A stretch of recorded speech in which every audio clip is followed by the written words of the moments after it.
My husband, Joseph Coleman, falls from the third floor, shatters both legs, and even injures what men fear losing most. I don't rush him to the nearest hospital. Instead, I drive him to a hospital 2,000 miles away. In my previous life, Joseph jumped on purpose so the hospital intern he dotes on, Kimberly Parker, could secure a permanent spot by operating on him. He refused the capable surgeons nearby and insisted I take him to the hospital where Kimberly works, just so she can treat him. I turned him down because Kimberly is an untrained intern who got in through connections and has no surgical experience. Joseph had slapped me hard across the face. I just want to use my injury to help Kim go permanent. Why are you being so petty? He was dead set on Kimberly treating him. I worried the delay would ruin his legs, so I asked his mother, Diane Lowe, to talk sense into him. But what I never expected was Kimberly jumping from the hospital building when she failed her probation. Meanwhile, Joseph is treated in time, and both legs are spared. On the day he's discharged, I come smiling to take him home, but he runs me down with his car and kills me as I collapse on the floor, choking on blood. I ask him why. He looks at me like I'm something stuck to his shoe. If you hadn't stopped me from helping Kimberly go permanent, she never would have died. When I open my eyes again, I'm back on the day Joseph falls and breaks his legs. Chapter Nora, why are you just standing there? My leg is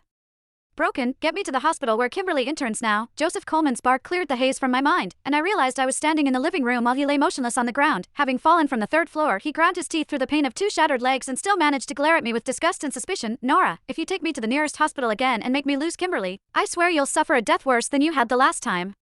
Those words cleared away the last of my doubt. I had come back to life, and at that same moment, Joseph came back too. In my previous life, Joseph was one of my admirers. He once saved me from a fire, and I married him out of gratitude. I poured my parents' inheritance into his startup and supported his dream until he became the CEO everyone praised. When he clocked out, I stayed at the office drafting deck after deck until midnight. When his mother, Diane Lowe, needed surgery, I did the bedside care myself and never handed a single task to anyone else. I spent everything I had on our family and on his career, and yet, all that work was lost to one favor for his childhood sweetheart, Kimberly Parker, who wanted her internship made permanent. In my previous life, I hadn't sent Joseph to Kimberly's hospital as he insisted. As a result, Kimberly failed her probation and jumped from a building. He blamed me for not taking him to her care. Then, in his rage, he took the wheel and mowed me down, leaving me to die on the road. What a joke. I gave him devotion and got a bloody death in return. He wanted Kimberly to operate, didn't he? Fine, this time, I would give him exactly what he asked for. I wanted to see if his legs would still have any chance of being saved after nearly 2,000 miles on the road. Nora, take me to the hospital where Kimberly works. She's waiting. Don't forget what will happen if you don't do as I say. Afraid I might defy him, he bared his teeth and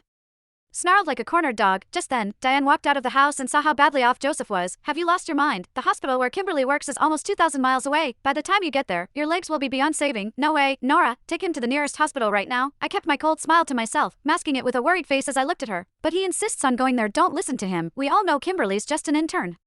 What surgery could she possibly handle? Nora, stop standing there and get Joseph to the nearest hospital. I'm not going. Joseph shot back. If you don't take me to the hospital where Kimberly works, I'll die right here in front of you. Seeing Diane hold her ground only made him dig in deeper. He glared at both of us, his eyes full of vicious warning. I let the corner of my mouth curl with the smallest hint of mockery, then sighed as if I had no choice. All right, Diane, we'll do it his way.